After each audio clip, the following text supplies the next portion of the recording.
All right, once again, good to see everybody here. Glad you were able to make it. And now we are at that point of our service where we just get to open up God's Word and just dive in and see what kind of riches we can get from it. We're going to be in Mark chapter 13. We've been going verse by verse through the New Testament, starting, of course, with Matthew. We've gone through Matthew, now we find ourselves, and we've gone through a good part of Mark, and now we find ourselves in chapter 13. And here the Lord is about to give his disciples what is commonly called the Olivet Discourse.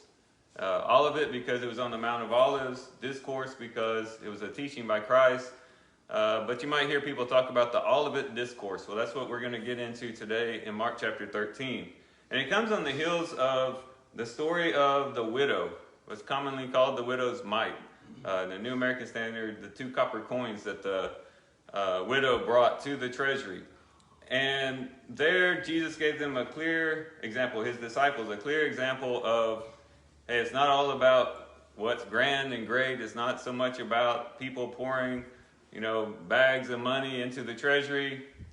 It's really about what that woman was doing, just giving your all to the Lord. Whatever your all is, you give your all to the Lord. It's not so much about the grand, the great, the big, the impressive. It's all about that. And that theme's going to follow through here in Mark chapter 13 as well. So let's just get into the chapter, and I think you'll see what I mean as we go through.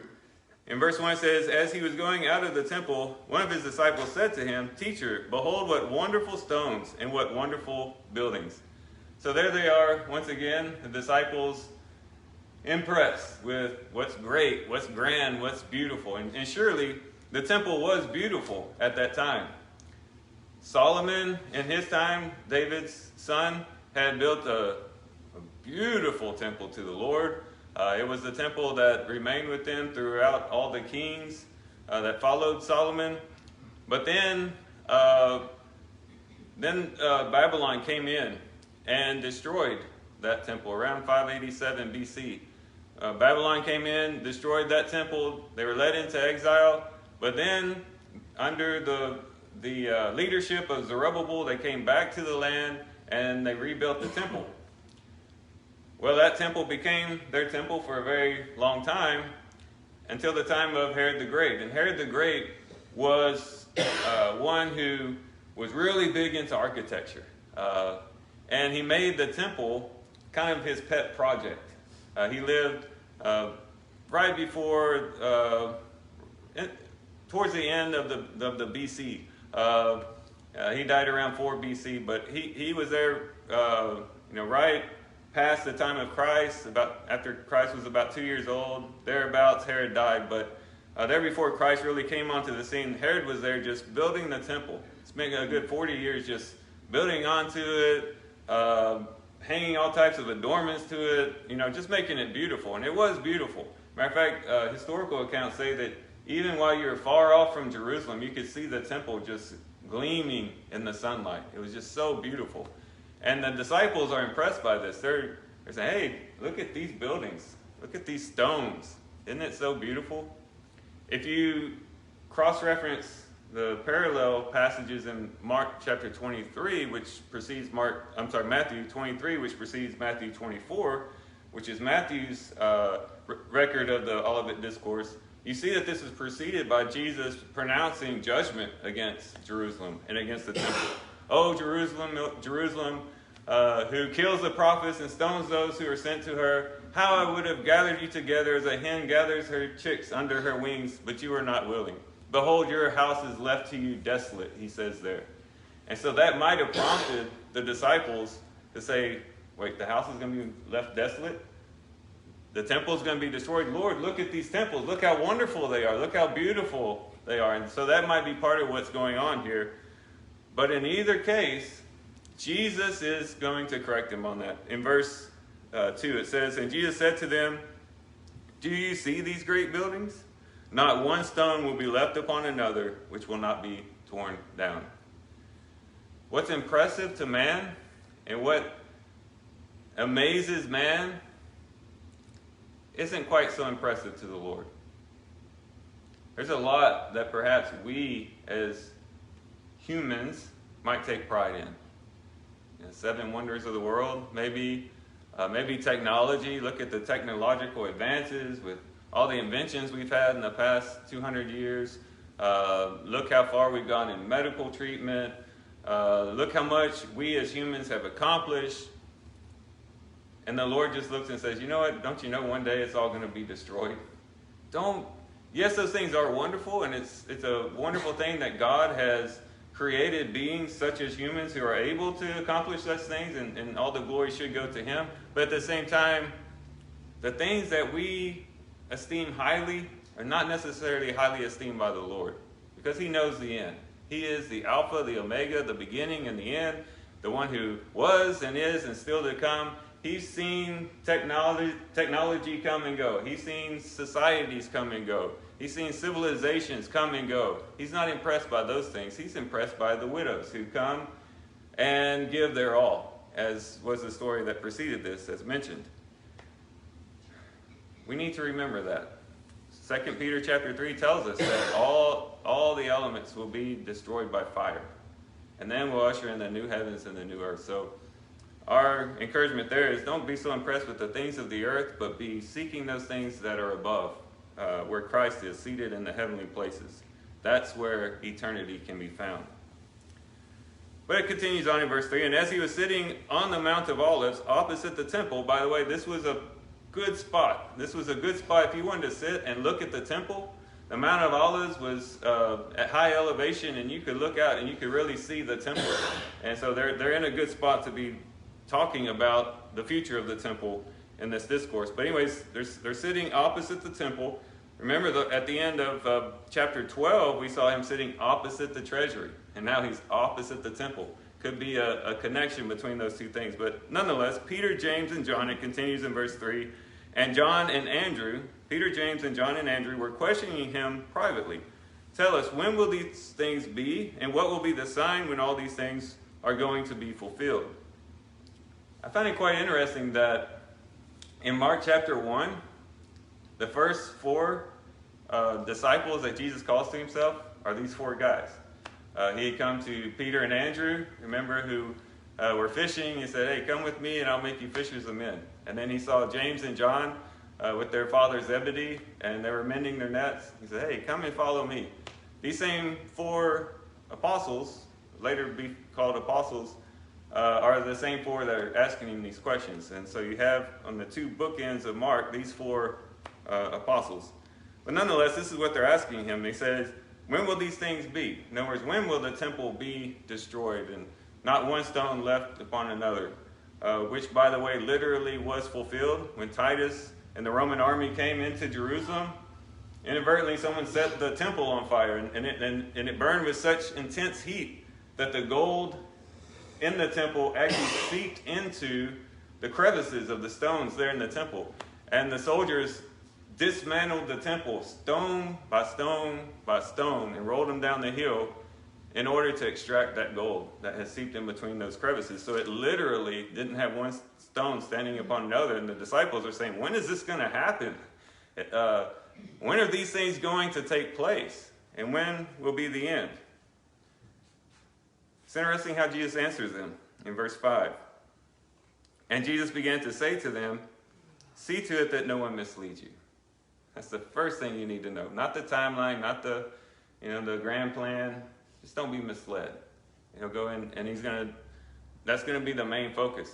This teaching that he gives would be for the purpose of not satisfying their curiosity, but in guarding them against being misled. And that's important. Now, as we go through and we look at this Olivet Discourse, there's a certain outline that Jesus follows. Now, if you do what I did, I just basically went and printed out the Olivet Discourse in Matthew, Mark, and Luke. That way I could look at them side by side. And when you look at them side by side, you see a general outline between all 3 of them. They're very similar, but they do have some differences, mainly just minor differences, some things that are left out in one that's included in the other, and the order in some is switched. But for the most part, they're basically the same, and it follows this general outline. First, he talks about persecutions, natural disasters, war, famines, pestilence, that kind of thing. Kind of speaking on things on a global scale, things that would take place before the end. That's followed by the destruction of Jerusalem, and then which is followed by this great tribulation. Actually, the tribulation is sparked by this destruction of Jerusalem, but a tribulation that takes place, and then Christ comes, and the sun doesn't give its light, and then the moon no longer is shining, and the stars fall from the heaven, and then the Son of Man comes. That's the kind of the general outline of what he follows. And this is the first section here where he's going to talk about things from a general standpoint. Well, let's just read it and we'll make comment. In verse 6 he says, "Many will come in my name, saying, I am he, and will mislead many. When you hear of wars and rumors of war, do not be frightened. Those things must take place, but that is not yet the end. For nation will rise up against nation, and kingdom against kingdom. There will be earthquakes in various places, and there will be famines. These are just merely the beginning of birth pangs." Now, what could be going on here is that Jesus here is just giving an overview of everything that's going to happen between when he's speaking right then and the end, when he comes again. During that period, there's going to be earthquakes, there's going to be famines, there's going to be all types of things that are going to happen, but that's not the end. That's just the beginning of birth pains. You could also see it as, if you want to fit it into a nice, tight, chronological timeline, you could say that he's talking about before the destruction of Jerusalem, because all these things will be followed by him talking about the destruction of Jerusalem, and all those things did take place in the first century. There were earthquakes, a really big earthquake that took place in the first century in the Roman Empire. There was wars that were constantly going on between Rome and their enemies. There were definitely all these things, persecutions that took place. And so that would follow into a nice chronological order. But we also know that these things have happened ever since Jesus spoke these words, and has been kind of the human experience ever since then. And we can definitely draw from that. In Romans chapter 8, Paul, in talking about all of creation, waiting for the glorification of the sons of God because it's going to share in their glory, talks about the fact that the creation now is undergoing birth pains and will do so until that time happens. So he would carry that even all the way up until the redemption of all creation. So you can take it either way. My personal view is that he's giving a general overview. These things are going to happen before I come again. And the reason why he's doing it, and that comes out when you read it real carefully, is to show them that there's going to be a period of time before I come again. You see, if you're a disciple and Christ says, I'm coming again, and he dies, he's resurrected, and he goes in a sense into heaven, your assumption might be, okay, he's going to come right back again, and now he's going to restore Israel, and all those things that they were expecting is going to take place. With that viewpoint, they would be very easily misled to follow after false Christ. Who say, yeah, I'm Christ, come again, follow me, and they might be misled to follow some bogus Messiah in that way. So they needed to know, okay, look, I'm going back into heaven, but there's going to be a while. There's going to be rumors of wars. There's going to be earthquakes. There's going to be natural disasters. And these things are just the beginning of birth pains. But the end is not yet. So keep in mind, there's going to be a period of time. Peter, towards the end of his life, in the 80s, 60s somewhere, in 2 Peter, talks about the fact that he even emphasizes more that it's going to be a long period of time. He said that scoffers will arise saying, where is the promise of his coming? Ever since the fathers fell asleep, everything remains as it was. And he says, says, don't you know that 1,000 years with the Lord is as one day, and one day is 1,000 years? And so there's going to be a long period of time, and that's what we've seen, right? There's been 2,000 years since Christ spoke these words, and the end has not yet come. Don't be surprised by that. He said that would take place.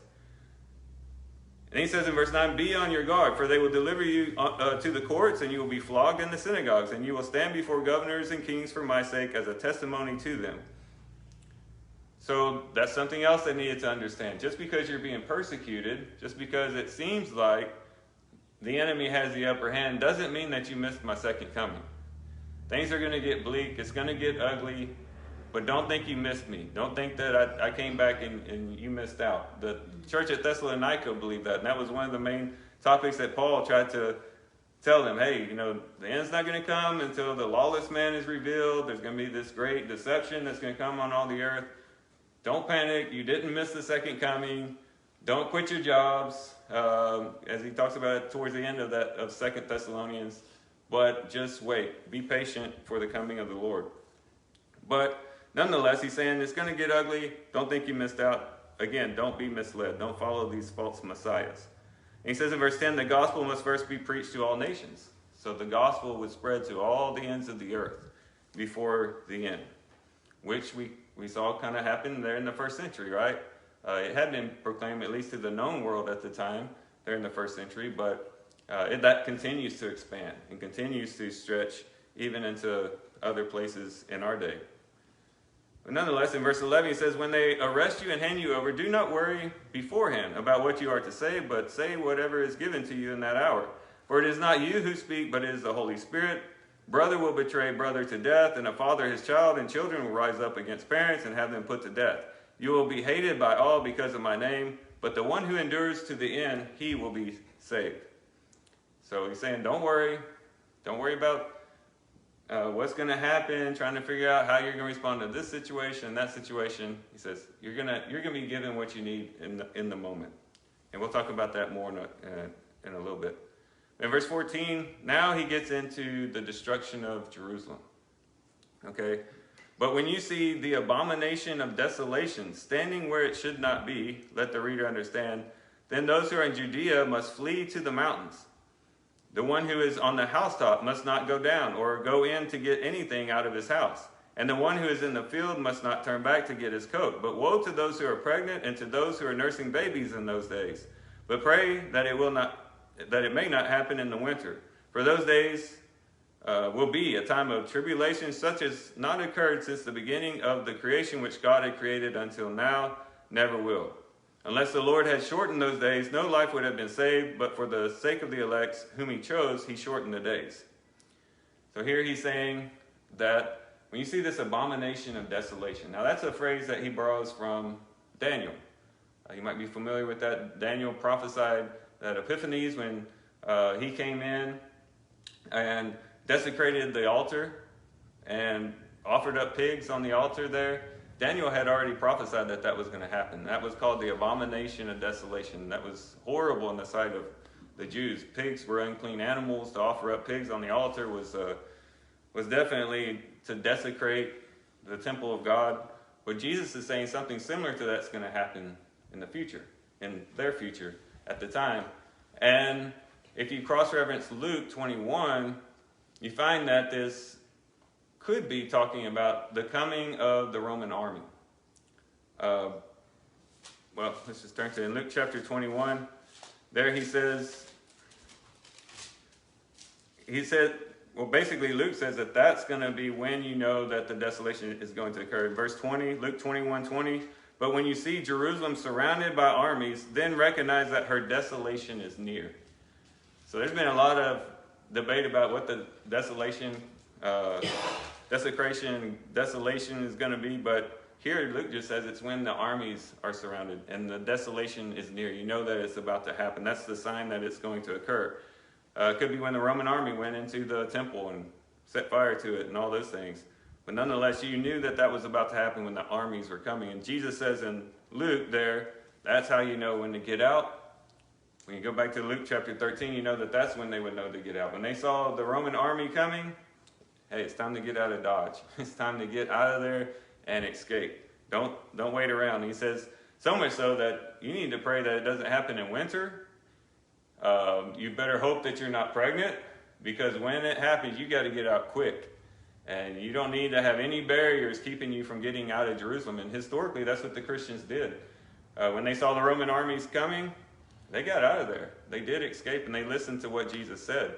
So much so that later on, after the destruction of Jerusalem, the Jews despised these Jewish Christians because they saw them as,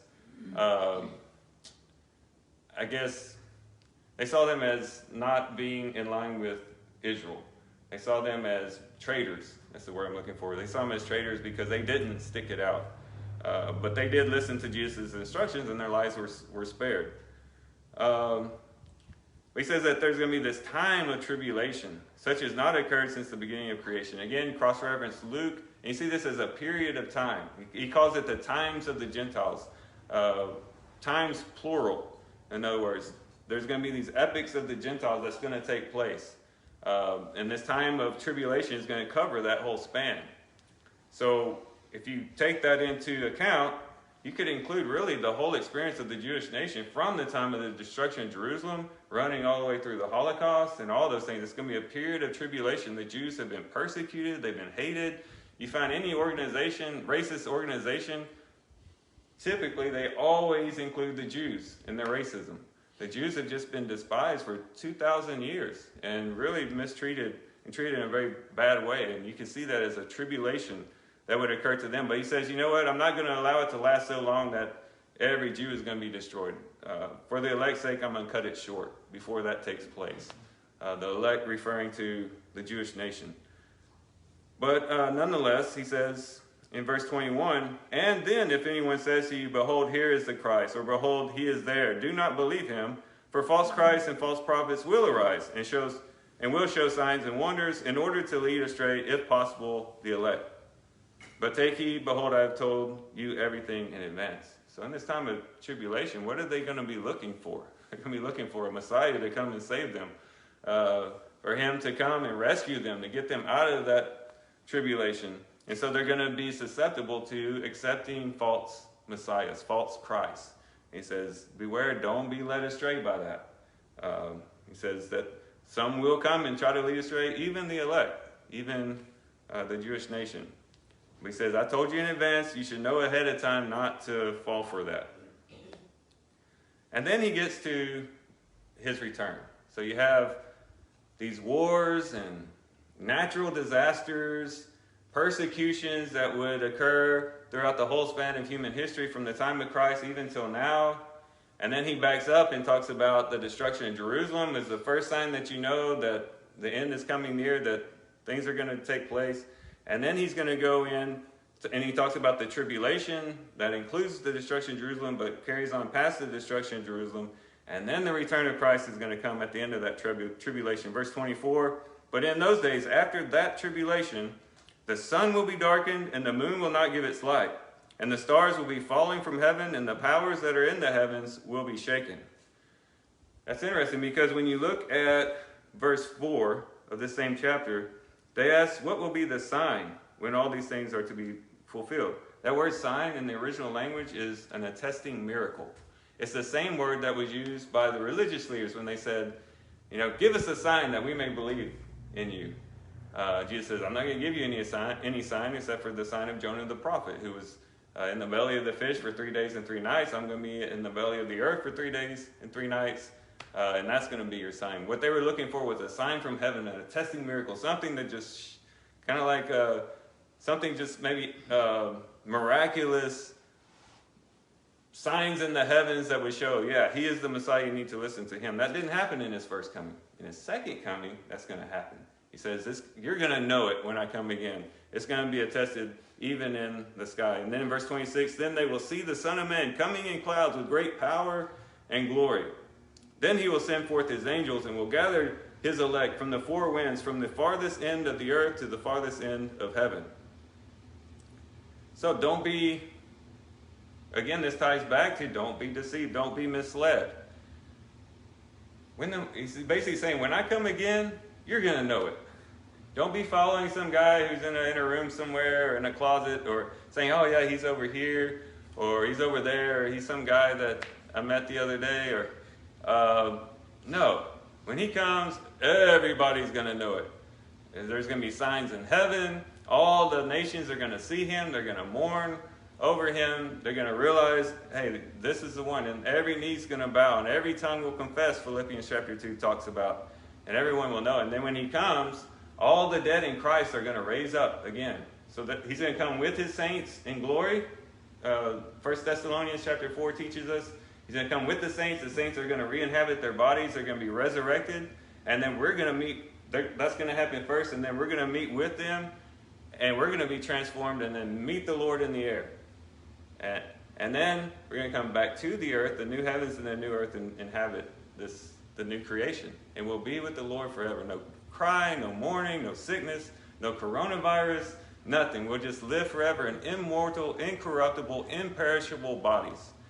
You only have to worry about rattlesnakes and, dangers and car wrecks and stuff. We'll all just live in these powerful bodies and never have to fear death again. So that's what we have to look forward to. And when it happens, you're going to know it happens. It's going to happen quick, in the twinkling of an eye, but you're going to know when it happens. So now he says in verse 28, now you can see in verse 28 kind of some conclusion remarks that he makes about everything that he says so far. And so he says in verse 28, now learn the parable from the fig tree. When its branch has already become tender and puts forth its leaves, you know that summer is near. Even so, you too, when you see these things happening, recognize that he is near, right at the door. So he's saying, hey, when you start seeing these things take place, you know I'm at the door. And that's exactly what we've seen. Hey, we've seen natural disasters. We've seen persecutions. We've seen wars, rumors of wars. We've seen the destruction of Jerusalem. We've seen the period of tribulation taking place. All these signs that say that he is near at the door, in other words, he could come in the door at any moment, has all taken place. We live in the age in which the Lord could come at any second, at any time. He's at the door. And we know that just as sure as we know when the fig branches begin to give out their leaves that summer is near, we know that Christ is near, standing at the door, ready to enter in, just waiting for his Father to give the command, and then he's going to come in and usher in all these things we already talked about. It could happen at any moment, at any time. So he says in verse 30, truly I say to you, this generation will not pass away until all these things take place. All those things would take place within that generation. The destruction of Jerusalem, the beginning, the ushering in of this tribulation, all these things would take place within that generation. These signs would begin to take place in the generation. It's something that's going to happen soon. In verse 38, heaven and earth will pass away, but my words will not pass away. But of that day or hour no one knows, but not even the angels in heaven, nor the Son, but the Father alone. So we know, based on the signs that we've seen, that Christ could come at any second. We just don't know exactly when. So if anyone tells you, hey, don't you know that Jesus is coming next Monday? Don't believe them.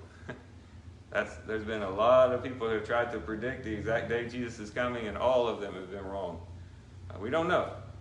All we know is he's standing at the door. Maybe not this door, but he's standing at the door of creation.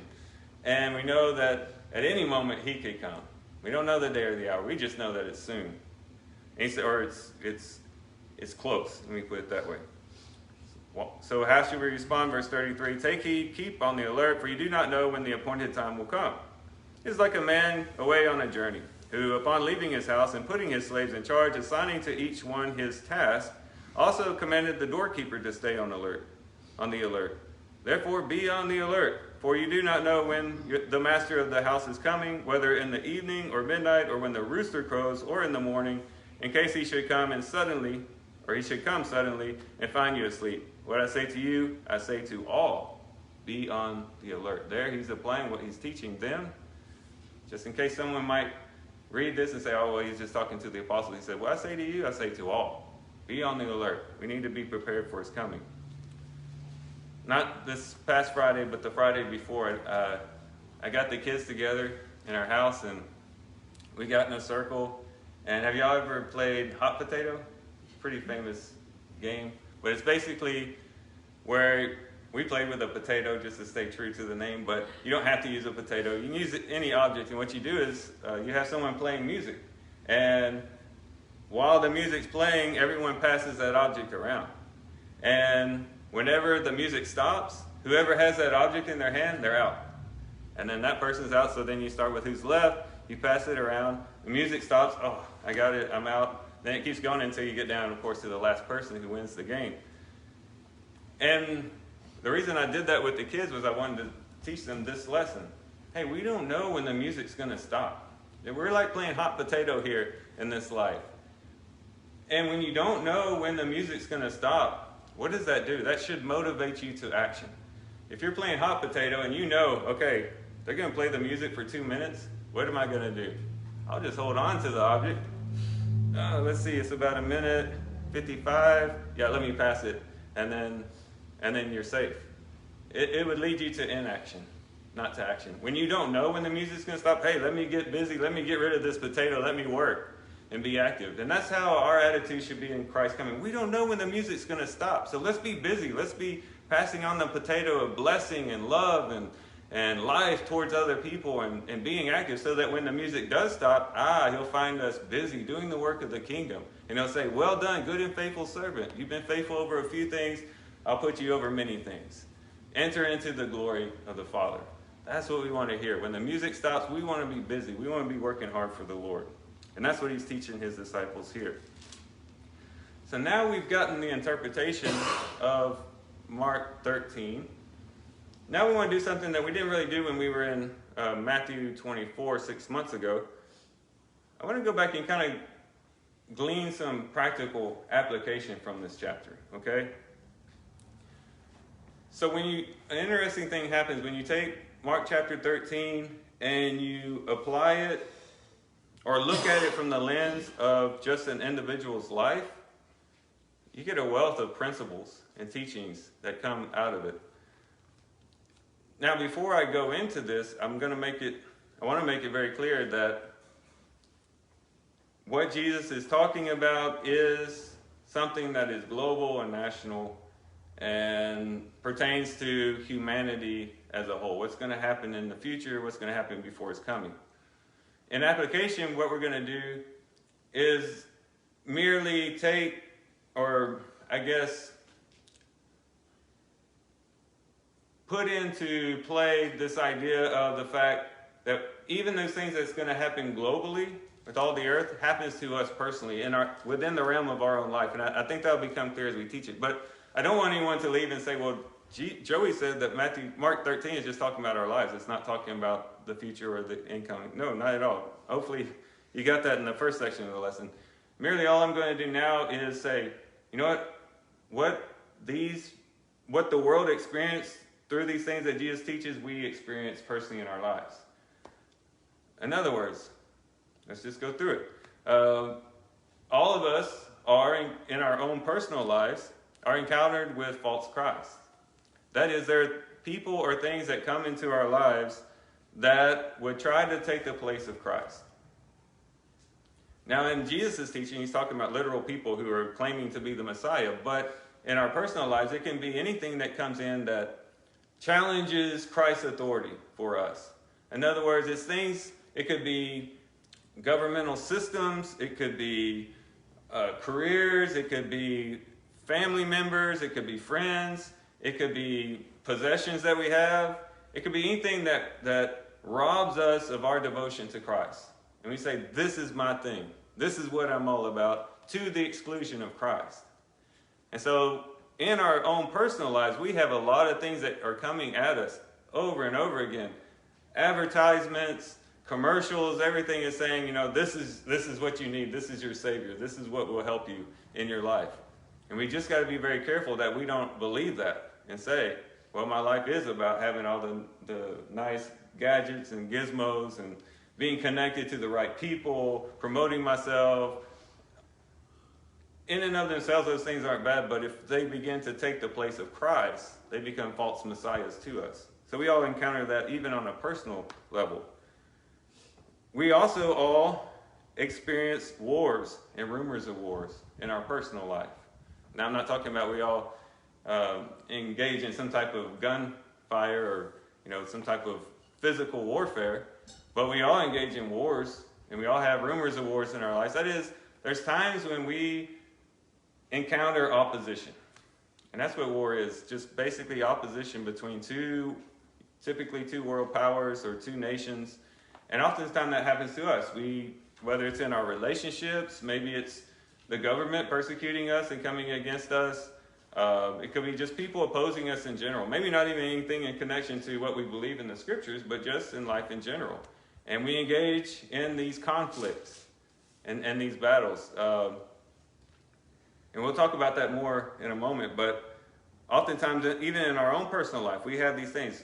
And our encouragement is do not be frightened, he says in verse 7. When you hear wars and rumors of wars, do not be frightened. When people come against you in opposition, whether it's because of your beliefs or maybe something else, do not be frightened. Those things must take place, but the end is not yet. Don't think it's the end of the world because someone doesn't like you. Don't think it's the end of the world because people don't buy into your worldview. Those things are going to happen. Jesus says you're always going to be opposed. There's going to be people who don't like you, sometimes even for superficial reasons. Don't be afraid. It's not the end of the world. Jesus said that we're going to encounter opposition. Just keep chugging along. And then he talks about earthquakes in various places. There will be famines. Keep in mind there that even in our lives, we are going to encounter tragedies and hardships and difficulties. It could be the loss of a loved one. It could be even a diagnosis that we receive from the doctor. Just things that come into our lives like a natural disaster. It just comes in and sweeps over our lives. May not even be in connection to our faith in Christ or anything like that. It's just experiencing part of the human condition of hardships and trials. Well, what do we do in those situations? Remember that these are just the beginning of birth pains. This is a part of God's process. Those things will be taken away. You know, when a woman's in childbirth and she's having those contractions, it's very painful. And some of the women are looking at me and saying, you don't even know what you're talking about. But from what I hear, it's very, very painful. She's having contractions and contractions and contractions. And I can imagine the pain that a woman's probably going through at that point, but she realizes at the same time that something beautiful is going to come out of this. A beautiful child is going to be born. If I can just endure these birth pains, something beautiful is going to come out. And the same thing can happen with us. Tragedy comes in our lives. People die. We lose relationships, financial losses. All these things come at us in our lives. And it is painful. It's like contractions and birth pains, but we remember, hey, if I can just stay true to the Lord, if I remain faithful to Him, if I encounter these problems with faith and trust in the Lord, I know something beautiful is going to come out. Remember Romans chapter 8? It says that all things work together for good for those that love the Lord. Doesn't mean that all things are good. Let's face it. You lose a loved one, that's not good. That's very unpleasant, very tragic. But God can weave that into something else, maybe another tragedy or maybe something good that He brings into your life. He weaves it all together, and He's got this tapestry that is just beautiful that is produced because, you love the Lord and you're staying faithful to Him.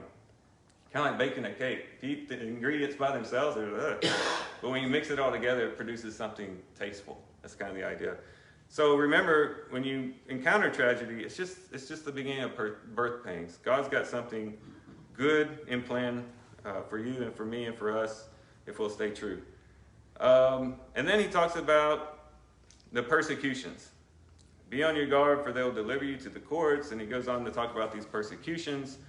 Brother will betray brother to death, and a father's child. We have the promise in scriptures, and I know this isn't it's not really something that you'd put on your calendar as a passage of scripture of inspiration, but the scriptures tell you that everyone who believes in Christ is going to be persecuted at some point. All of us are going to be persecuted. It could be from the government through the laws that they pass, and that may trickle down to us personally, that may cause persecution. It could be in our job place where our boss is asking us to do something that will compromise our convictions. It could come to us in our family setting, our families trying to, or that don't agree with what we believe and are persecuting us for that. Or it could be spiritual. In Ephesians chapter 6, the Apostle Paul tells us that the things that we encounter in this earth, it can't really be fully explained by flesh and blood. In verse 10 of Ephesians 6, he says, "Finally, be strong in the Lord and in the strength of His might. Put on the full armor of God so that you will be able to stand firm against the schemes of the devil." The devil is persecuting us if nobody else is. Remember Peter said, there in 1 Peter 5, he says, the devil is like a roaming lion, like a lion that is just lurking about, seeking someone he might devour. He's persecuting us. He's going after us. He says, back in Ephesians 6, for our struggle is not against flesh and blood, but against the rulers, against the powers, against the world forces of this darkness, against the spiritual forces of wickedness in the heavenly places. We have a formidable foe that is persecuting us. Persecution will happen. It happened globally, of course, and in the context that Jesus is talking about, but even personally, we're going to encounter some type of persecution in one way or the other, in one form or the other. And the two encouragements that he gives is in verse 9. Be on your guard, but verse 11, do not worry beforehand. Be on your guard. Recognize the fact that there are opposing forces out there that will try to rob you of your faith. They try to get you off course. Be on guard against that, but don't get overly anxious about it. Don't be thinking of every worst case scenario and thinking, well, if I stand up for the truth in this area, everybody's going to hate me, and start running through and just start being concerned. Hey, if you stand up for Christ and you're on your guard and you stand against opposition, what's the promise? Don't worry beforehand, because God's going to give you what you need at the moment. He was going to give his disciples the words that they needed at the moment, and he'll give us either the words that we need, the strength that we need, or as we'll talk about here in a moment, the way of escape to get out of it. He's going to help us. So don't be worried about it, but at the same time, be on guard against it. Persecution is going to come in one way or the other. But then he talks about, the abomination of desolation, the destruction of Jerusalem. And he talks about this army that's going to come up against Jerusalem that would bring about this abomination of desolation. And we too oftentimes can see opposition coming at us. Again, tying back to what we talked about before, whether it's government, job, family, or even the spiritual forces of darkness in the heavenly places. We see the armies equipped, well prepared, scheming, working against us, coming at us. Sometimes, not all the time, but sometimes the encouragement is, okay, you need to flee. You need to get out. Didn't Paul tell Timothy that? He told him to flee youthful lusts. In other words, if there's a situation that you're getting into where it's going to conjure up lust within you and it's going to cause you to have illicit desires or something like that, get out of there. Paul also taught, flee fornication. There's just some things. There's some times where you stand firm and you engage in battle with the enemy, and then there's other times where you need to flee to the mountains. Get out of there because of the weakness of the flesh that we're in.